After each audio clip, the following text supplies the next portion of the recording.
Froggy Goes to School, written by Jonathan London and illustrated by Frank Remkiewicz.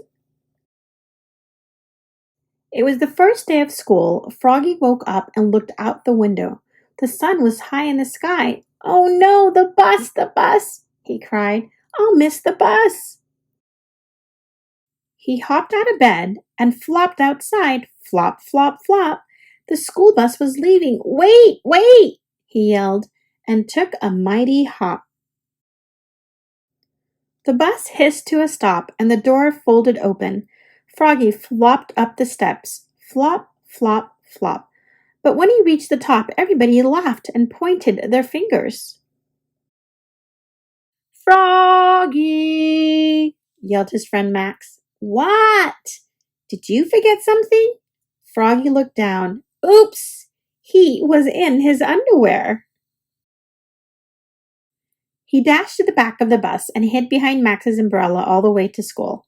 At school, he hopped behind bushes. He tried to hide behind the flagpole. He rolled down the hall like a bowling ball, and in class, he pretended to be a flower pot. "Froggy!" called his teacher. "What?" But it wasn't his teacher at all. It was his father. Froggy rubbed his eyes. He had been dreaming. He was still in bed. "Rise and shine, Froggy," said his father. "It's the first day of school." This time, Froggy got all dressed. Zip, zoop, zap, zut, zut, zut, zap. Then he flopped into the kitchen. Flop, flop, flop. He tried to pour milk on his bowl of flies, but the carton flew out of his hands. "You're just nervous about school, Froggy," said his mother. "Everybody is. The first day." "Not me," cried Froggy.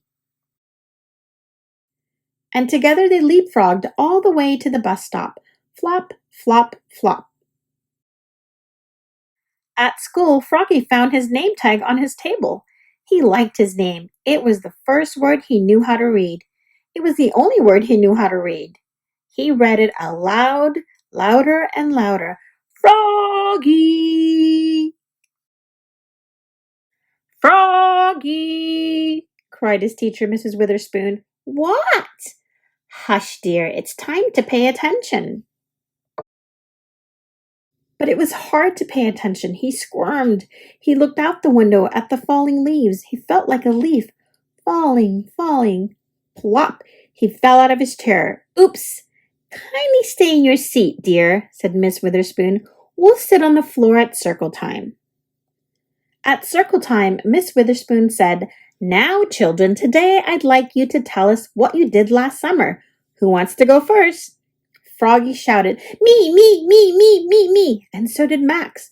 Miss Witherspoon went clap, clap, clap, clap, clap, and everybody went clap, clap, clap, clap, clap with her. Then they grew very quiet. "Now, one at a time," said Miss Witherspoon. When Froggy's turn came, he jumped up and said, "Last summer I learned how to swim." And he sang, "Bubble, bubble, toot, toot, chicken airplane soldier." Everybody jumped up and joined. "Bubble, bubble, toot, toot, chicken airplane soldier."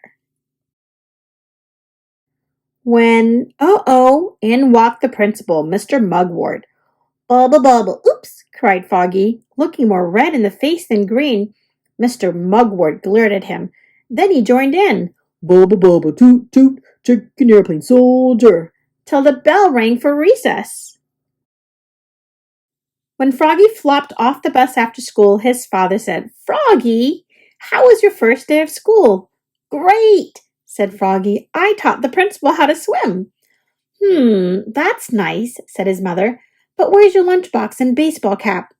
"Oops, I left them at school." "Oh, Froggy, will you ever learn?" said his mother. "That's why I'm going to school, Mom." And together they leapfrogged.